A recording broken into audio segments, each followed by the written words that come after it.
전 제 할아버지가 학살자라고 생각합니다. 그리고 그는 저희의 나라를 지킨 영웅이 아니라 범죄자일 뿐입니다. 큰아버지의 자택에는 한두 층으로 지어진 집이 아니라 영화관까지 딸려 있습니다. 전 재산이 25만 원밖에 없는 자들이 어떻게 그렇게 했을까요?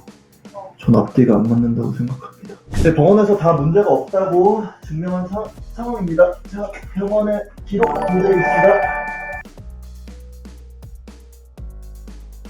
제가 정신질환으로 고통받은 것보다 5.18 사태에서 죽은 자들, 불구가 된 자들, 그분들의 가족분들, 자녀분들이 받았을 정신질환의 크기가 더 큽니다. 할아버님이 하신 정치 때문에 제가 어제 그 경찰들이 들이닥쳐가지고 좀 서류들이 섞였네요. 어제 친형이 저를 신고했습니다. 정신병원에 집어넣으려고 신고했습니다. 저를 입막음 시키려고 했습니다. 그리고 정치인들, 기업인들의 자녀들입니다. 그 자녀들은 폭행을 저지르고도 법의 심판을 받지 않고 오히려 아무런 죄가 없음을 입증하는 그런 자들입니다. 법의 시스템에만 의존할 수 없습니다. 가족은 마약범의 여자친구입니다.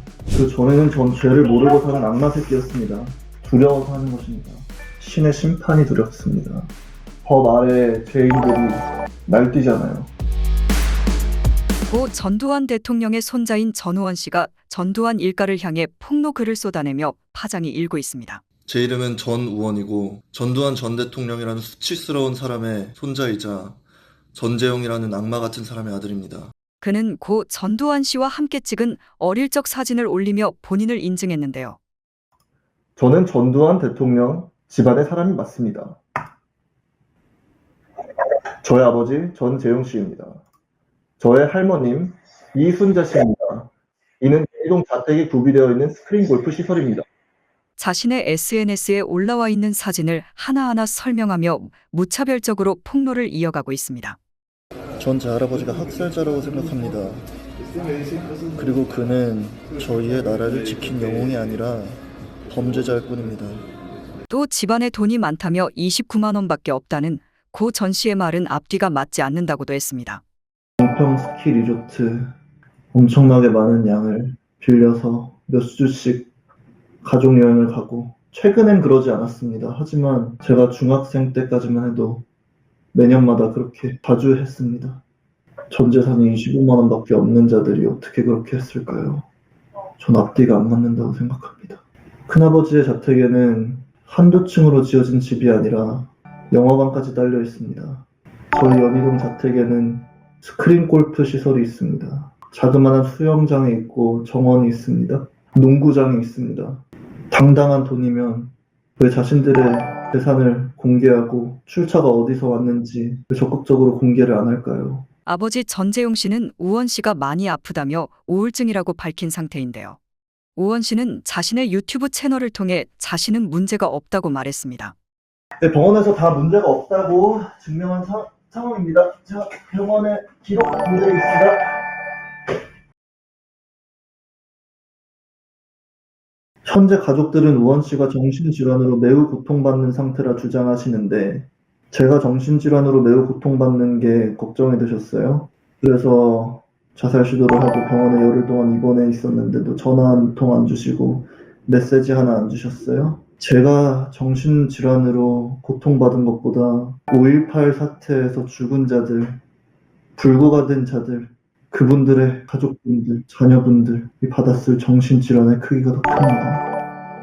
할아버님이 하신 정치 때문에 너무나 많은 사람들이 불구가 되셨어요. 또 친형이 자신을 입막음하려고 경찰에 신고를 했고 이 때문에 전날 경찰들이 자신의 집에 들이닥쳤다고도 했는데요. 죄송합니다. 제가 어제 그 경찰들이 들이닥쳐가지고 좀 서류들이 섞였네요. 제 친형이 저를 신고했습니다. 정신병원에 집어넣으려고 신고했습니다. 경찰 10명 이상이 제 집에 와서 저를 취조하고 갔습니다. 정신병원에 다시 들어가야 하지 않느냐고, 자살하려고 하지 않았느냐고, 마약을 하지 않았느냐고 저를 입막음 시키려고 했습니다. 자신의 일가뿐 아니라 지인들의 문제까지도 함께 폭로하는 이유는 무엇일까요? 저의 가족분들의 자금력은 어마어마합니다. 수십억, 수백억? 얼마가 있는지 모릅니다. 유학생들도 그들의 집안이 얼마를 갖고 있는 사람들인지 저는 알지 못합니다. 하지만 한두 푼은 아니겠죠. 그리고 정치인들, 기업인들의 자녀들입니다. 그 자녀들은 폭행을 저지르고도 법의 심판을 받지 않고 오히려 아무런 죄가 없음을 입증하는 그런 자들입니다. 법의 시스템에만 의존할 수 없습니다.